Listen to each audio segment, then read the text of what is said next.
आज जवळपास माळशिरस तालुक्यातल्या धनगर समाजाच्या 40 गावातले 40 ते 45 गावातले प्रमुख लोक उपस्थित होते आणि ही बैठक आज माळशिरस शहरामध्ये पार पडली।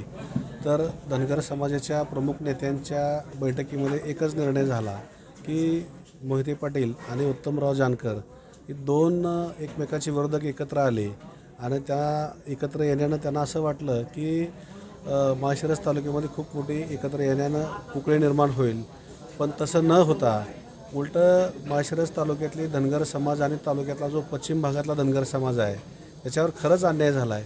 तो खूप ताकदीनं ह्या निवडणुकीमध्ये उतरलेला आहे आणि येत्या 7 तारखेला खासदार रणजित शनाईक निंबाळकर यांना एक कमीत कमी तालुक्यातून 1 लाखापेक्षा जास्त मतदानाचं लीड मिळेल अशी आशा सर्वांना आहे।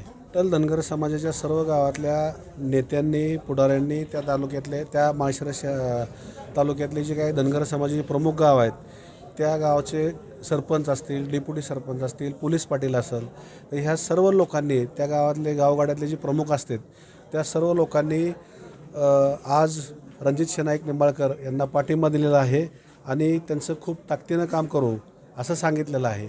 आणि जे काही परवा माळशिरस तालुक्यात जी नाट्यमय घडामोडी घडल्या त्या घडामोडीचा त्या लोकांमध्ये नाराजी आणि रोष तयार झाला। जर तुमचं 6 महिन्यापूर्वी मिटलं होतं तर तुम्ही माळशिरस तालुक्यातल्या गावाचा दौरा करून लोकांच्या गाठीभेटी घेतल्या आणि आपण काय निर्णय घ्यायचा लोकांना विचारलं, पण तुमचं 6 महिन्यापूर्वी ठरलं होतं, तर मग तुम्हाला लोकांच्या गाठीभेटी घेण्याचं कारण काय होतं, दौरा करण्याचं कारण काय होतं?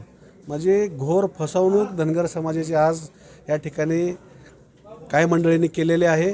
त्यांना त्यांचं उत्तर येत्या 7 तारखेला मिळेल। आज माळशिरस तालुक्यात 1962 पासून संघर्ष करत आलेला हा समाज आहे आणि आज तो समाज इतक्या ताकदीनं उत्तमराव जानकर साहेबांच्या पाठीमागे उभा राहिला होता आणि असंच समाजाला वाऱ्यावर सोडून एवढी मोठी चळवळ मुडीत काढणं बरोबर नव्हतं।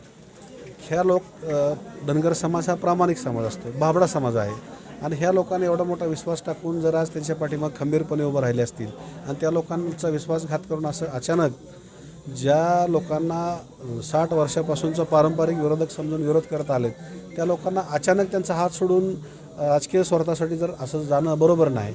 त्यामुळं समाज खूप दुखावलेला आहे आता। एबीपी माझा, उघडा डोळे बघा नीट।